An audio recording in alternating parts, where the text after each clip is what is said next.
It is coffee time again, and today's coffee, well, it's going to be the most unique method I have ever used for making coffee out here in the woods, and that is, it's brewed right in this own pouch. So this is from the Brew Company, and if you're interested in hearing my thoughts on it, keep watching. Now, before we get started, I do want to thank the Brew Company for sending out these coffee pouches so that I could share them with you. So the Brew Company is located in Denmark, and they make a lot more than just pouches with coffee in it. They have a full line of very special craft coffees that they source single origin from around the world, roast at their location in Denmark, and then offer for resale. This is just one of their offerings to have it done in this pouch. So what makes this so unique, so different?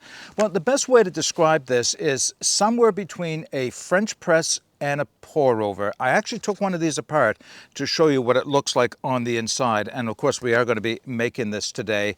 But yeah, it's very, very unique. The coffee comes and arrives in these pouches. Today's coffee is going to be watermelon. And yeah, so what does it look like on the inside? Well, let me grab the one that I've cut open, and then we'll get a better idea of how the coffee is actually made. All right, so this pouch held Brazil coffee in it, and I cut the pouch open prior to making the coffee, took the coffee out and used that in a French press, and it was great. But I wanted to keep this pouch pristine on the inside so you can get an idea of what it looks like when I open it up and show you how it works. But let's just talk about the pouch for a minute, because I think this is important. You know, when they first arrived, my first thought is, I know someone's going to say something along the lines of, Mark, really, a single-use pouch just to make 1 cup of coffee? Not very environmentally sound, is it? But you're right, it would be, except it's not. First off, let's just talk about this. The pouch is made in a CO2 neutral process. It uses fair traded coffee. It uses renewable energy. The entire pouch is recyclable, but more important, it's reusable. I have another pouch I'll show you in a minute that I actually used for the first cup of coffee with the coffee that was in it, but then replaced the coffee with my own and used it 13 more times. And I think I could continue to use it, but I just was trying to make a point. I'll show you that in a minute. So basically, let me open this up. So to start with, when you get it, you would open the top up, and it has a Ziploc kind of a fashion on top. Let me just show you that. So you would open the top up, and down inside is a filter type of a pouch holding the coffee. 22 grams of coffee on average. Now, that's actually a lot of coffee. It makes a big cup of coffee, which I'm sure a lot of people will appreciate. I know I did. But what happens is when you pour the water in and close the seal off the top, you just let it steep for 4 minutes. On average, that's what you do with a French press, but if you really like it strong, let it sit longer, maybe up to 8 minutes. And the pouch on the inside is a paper filter pouch. I'm hoping that you can see this now, and how it's attached to the inside of the bag. And the bag is pleated at the bottom with a plastic. That's the bottom of the bag. And so when you put the water in, the water works its way through the coffee and it just fills the pouch on the inside of the bag. You just let it sit there until you're happy with how it steeps. On this side, right in the crease, this may be a little hard to show, is a channel that goes up to this spout on the outside. And when you're ready, you twist off the top. First time it's actually kind of molded on. Twist off the top and pour your coffee. Simple, very, very simple. In fact, if you're not quite sure of the instructions, they're all laid out on the back. Very well done pictorially. Very, very easy. And one the things I like about it is, in addition to talking about the coffee that's in the pouch itself, is that there is a set of dotted lines for less strong, medium, and mild. So less water, sorry, equaling a strong cup of coffee.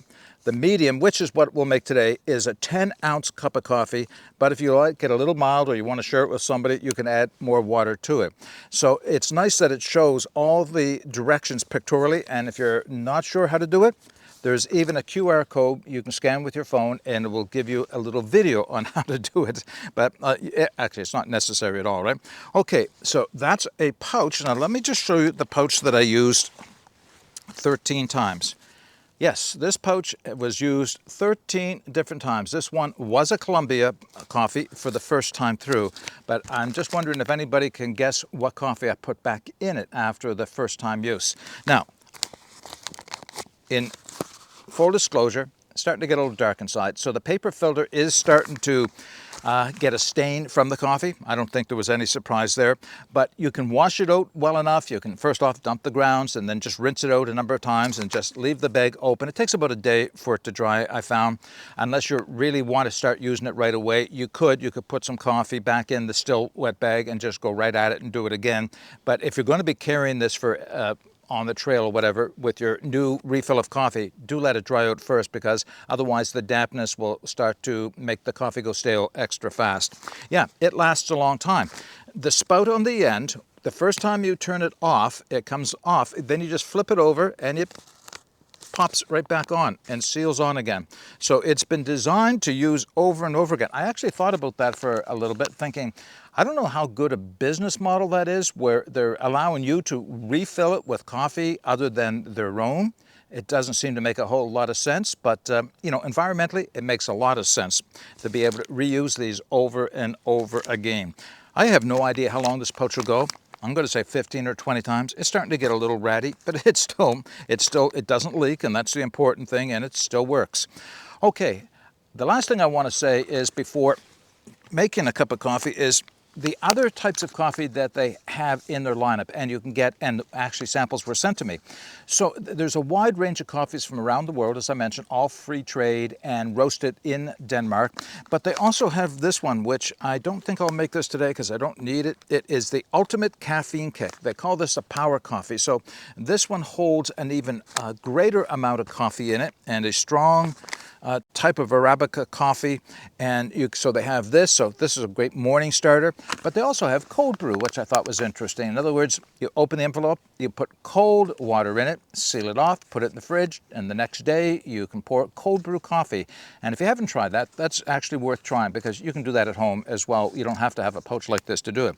Okay, I got to get some water onto a boil, and then I'll make coffee in the other bag that I brought with me. Now, just as my water is coming to a boil, I just wanted to share something with you as an idea. So it's only late fall here. It's not cold yet at all, but it occurred to me that come winter, if I wanted to make this brew in the bag coffee and have it stay warm for a longer period of time, I could take out this Reflectex Cozy that I had made for freeze-dried meals. They fit in perfectly, and I can actually store 3 or 4 of them right in this for transport purposes, and then just put one in once it's filled with water, and it's going to stay hot for an extended period of time. Now, having said that, I have not had an issue with these going cold while I am waiting for them to brew, because you're only waiting 4 or 5 minutes.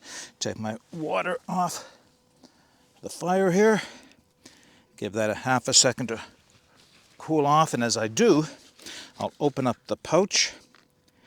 So right at the top, opens up.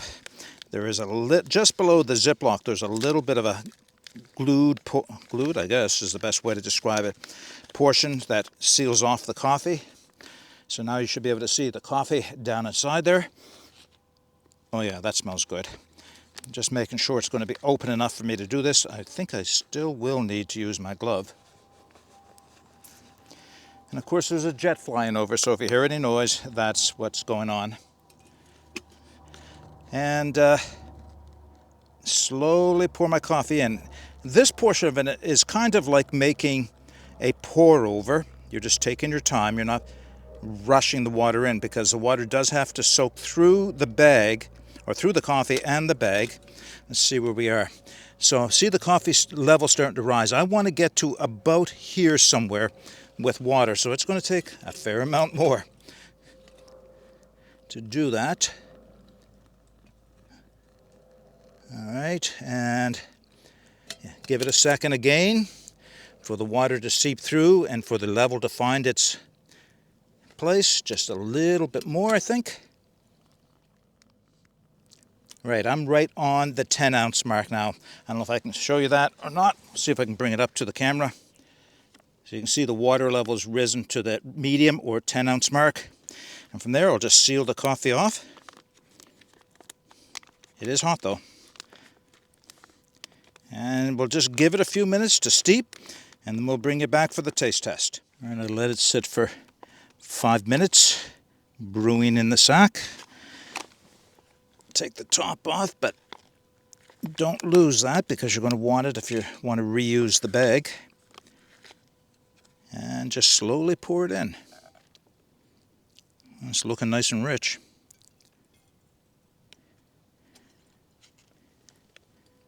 Yeah. Still quite hot, obviously. In fact, I'll probably have to let this cool off just a minute or two before we do the taste test. And that is when I'll bring you back. So I'm just waiting for my coffee to cool down a little bit more, and thought I'd take another look at the bag that the coffee was made in. This again is the Guatemala. And as I mentioned before, the Brew Company single sources their coffees from one farm for wherever country they're getting their coffee from, in this case, Guatemala. Single sourced, they bring the beans to Denmark where they have full control over the roasting process. They're listing this as a just over medium, so they give it a 5-point rating from mild to strong, and this has 3 out of 5. We'll see in a minute. My experience with Guatemala is it's more of a medium to a lighter roast, but part of that is also how it says roasted. I don't think there's much more to add to this. I've read pretty much most of the label to you already. All right, let's give it a taste test. So you can see there's still steam rising off it, but it'll cool down in my titanium cup pretty quickly. Oh, that's nice coffee. Very clean tasting is the best way to say it. It's not heavy in the mouth. It's not a whole lot of body and feel to it. Personally, I think I would rate this more to the lighter side of medium than the darker side. I prefer medium to dark roasts coffees, but you know, this is still very drinkable. Don't get me wrong. It's still a very, very good cup of coffee. And I had some control over that as well. I chose to go right to the 10-ounce mark on the side of the bag. I could have put a little less water in. It would have made the coffee a little stronger. I let it sit about 6, maybe even 7 minutes. I could have let that sit a little longer. So you have control over a lot of factors. So in the end, you get the cup of coffee you're looking for out of it. So still, it's great. Yeah, this has to be one of the most different ways of making coffee that I've ever tried out in the woods. I mean, I've brought a lot of different coffees. It's as close to instant coffee as you can get, but not instant coffee. This is a true, pure, high-quality craft coffee, fresh roasted, fresh packaged. Remains fresh in the package for, well, there is actually an expiry date on the back of that. Used before September 4th, 2026. So it should be, oh, even the package date on it. August, can't quite make it out. Okay, so it's got a bit of a shelf life on it, but of course the longer the coffee sits in a package, the faster it is going to go bad, or not bad, but go stale on you. So this is still well within the range of a fresh cup of coffee, and it tastes it. It shows it. It's still very, very tasty for sure. Okay, I think I've gone on enough about the Brew Company. It's different. I really like the fact that it is all carbon neutral, recyclable, BPA-free packaging, you know, high quality, environmentally responsible processes in the making of this, and the fact that you can reuse the bags. Now, I wonder how many people would actually do this. I did it more of an expression of see how well the bag would stand up to repeated use, and like I said, 13 times.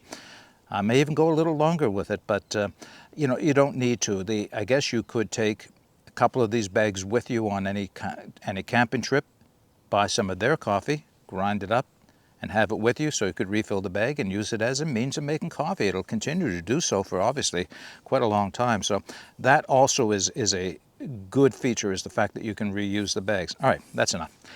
I will put all the information I have, including the links, in the video description. If you have any comments or questions, put those in the comments section below. But until next time, get out and explore and take that path less traveled, because it will make all the difference. Bye for now.